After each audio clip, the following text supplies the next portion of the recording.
My dear friends, this is Dr. Panneerselvam on behalf of Groby Consultancy. I want you to go through the video fully and subscribe the channel so that you will get more and more useful videos. Don't forget to press the bell button and share your views. Today I think உங்களோட investment ப்ராஃபிட்டபிளா இருக்கணும் அப்படின்னு சில பேர் எதிர்பார்க்கக்கூடிய நிலைமைகள் நீங்க நிறைய உருவாயிட்டு இருக்குது. அதில் வந்து நிறைய பேர் ஷேரில் போயிடுறாங்க. ஷேரில் போயிட்டு நிறைய பேர் வந்து அதில் தோத்துடுறாங்க, இல்லாட்டி லாஸ் ஆகிடுறாங்க. சில நேரங்களில் சில பேர் ஜெயிச்சிடுறாங்க. ஸோ அதில் வந்து ப்ராபபிலிட்டின்னு பார்த்தோம் அப்படின்னா, அன்லெஸ் நீங்கள் நீண்ட நாட்கள் அதில் வெயிட் பண்ணல அப்படின்னா ஐ திங்க் ரிட்டர்ன்ஸ் வந்து அந்தளவுக்கு பாசிட்டிவாக இல்லைங்கிறது நிறைய பேருடைய கமெண்ட். இங்கே நான் உங்களுக்கு ஒரு ஜஸ்ட் ஒரு டிப்ஸ் கொடுக்க விரும்புகிறேன். என்ன அப்படின்னா, unlisted company shares. What you mean unlisted? அன்லிஸ்டட்னா அது டீலிஸ்டட்னு அர்த்தம் கிடையாது. அந்த கம்பெனி ஒதுக்கப்பட்ட கம்பெனிலும் அர்த்தம் இல்லை. அன்லிஸ்டட் அப்படின்னா ரெண்டு பாயிண்ட் தான். நம்பர் 1, அவர்கள் வந்து நிறைய பேர் ஷேர் ஹோல்டரை வச்சு ஒரு பெரிய டிரான்சாக்ஷன் பண்ண விரும்பவில்லை. ரெண்டாவது வந்து ஐபிஓ கொடுக்க அவங்க ரெடியாக இல்லை, due to so many reasons. அது வந்து இன்டர்னல் ரீசனாக இருக்கலாம், எக்ஸ்டர்னல் ரீசனாக இருக்கலாம். இன்டர்னல் ரீசன் வந்து நான் சொன்னது. External reason due to some compliances to be met out as per the RBI norms. இந்த ரெண்டு நாள் தான் பண்ணாமல் இருப்பாங்க. சில பேர் எலிஜிபிளாக இருந்தும் கூட ஐபிஓ போகாமல் இருப்பாங்க. அதுக்கு காரணம் ஃபர்ஸ்ட்ல சொன்ன limited kind of circulations of transactions. So நமக்கு வந்து ப்ராஃபிட் வேணும். பட் இதில் லிஸ்டடை விட அன்லிஸ்டடில் உங்களுக்கு நிறைய வந்து லாபம் சம்பாதிக்கிறதுக்கான வாய்ப்புகள் நிறைய இருக்குது. ஏன்னு கேட்டிங்கன்னா, ஒரு டிமாண்ட் சப்ளை அது ஒரு பெரிய லெவலில் கிடையாது. வேணும்னா வாங்கிட போகிறீங்க, இல்லைன்னா விட்டுற போகிறீங்க, அந்த மாதிரி இருந்தது. ஒரு பொருளை வாங்க போகிறீங்க, for example whether it is consumable or non consumables. So நீங்கள் அந்த ப்ரைஸ் அஃபோர்டபுளாக இருக்குது, உங்களுக்கு சாட்டிஸ்ஃபேக்ஷனாக இருக்குது அப்படின்னா நீங்கள் பர்ச்சேஸ் பண்ண போகிறீங்க. இல்லைன்னா I think you will leave it out.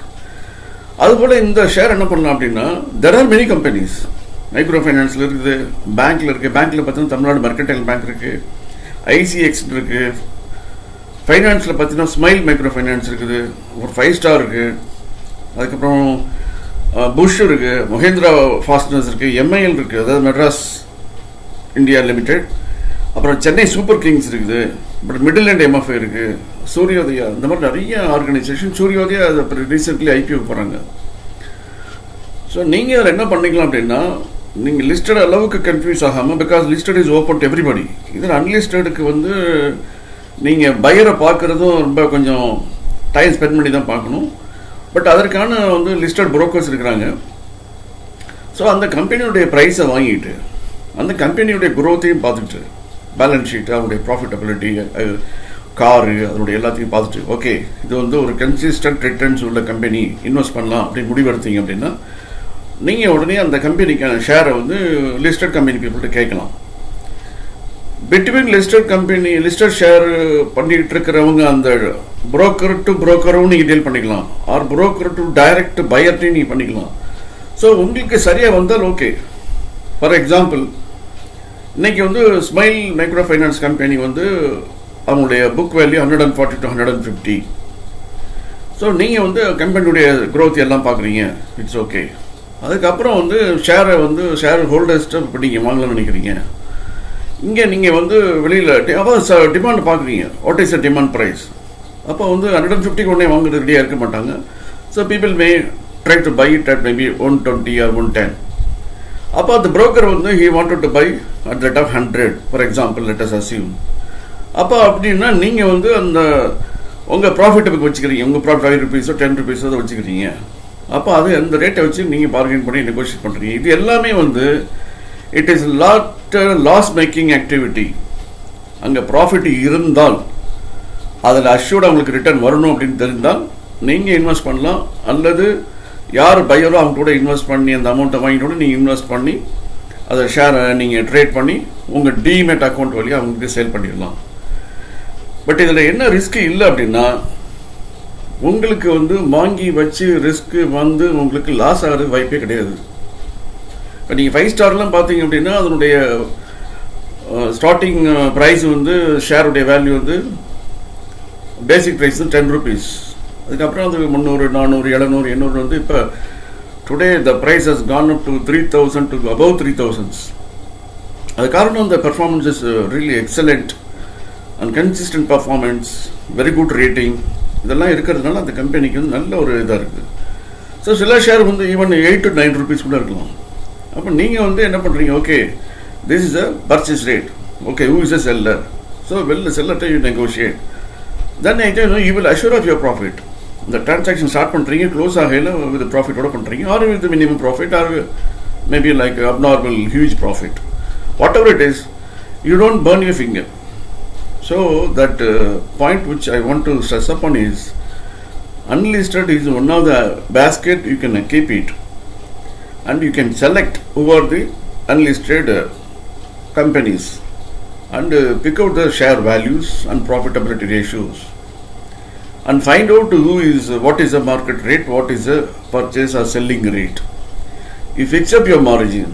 If the margin is satisfactory, the margin is profitable, you can do it. It's a very good investment, and you can plan, I think now on an average of earning say about 1 to 2 lakh per month only from these unlisted company shares. Then you list out and find out the prices and identify the shareholders, identify the buyer, identify the sellers, and buy the material and sell it to the person who wants to buy it and enjoy your profit. Here I think the calculation mechanism, it's all based on your market structure like a demand and supply, and there are information will have to be found out from the annual report or maybe like a published informations. That's all. That information is to tell you that the standard of the company. Okay. Then again the book value and again the basic value will tell you that how much the price is in the market. Then find out the buyer, how much he wants to quote. Then again you take the price and negotiate with the person who sells, then buy it and sell it to him, enjoy your profit. It's also one of the way, because today people they can't afford to invest money on business and they spend money on shares. When it is listed, I think it's a very competitive, for which I think you have to wait for some time, whether it's a small cap, mid cap or large cap.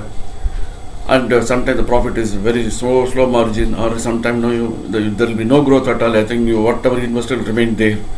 So according to the situation, you will have to be a tailor-made to see that how best your input could be adopted over there and get successful output. Think it over and keep in your mind to apply these shares, which will give you a regular profit without any fluctuation in your loss making ratios. Let you be assured of your profit without loss. Think it over. Thank you very much.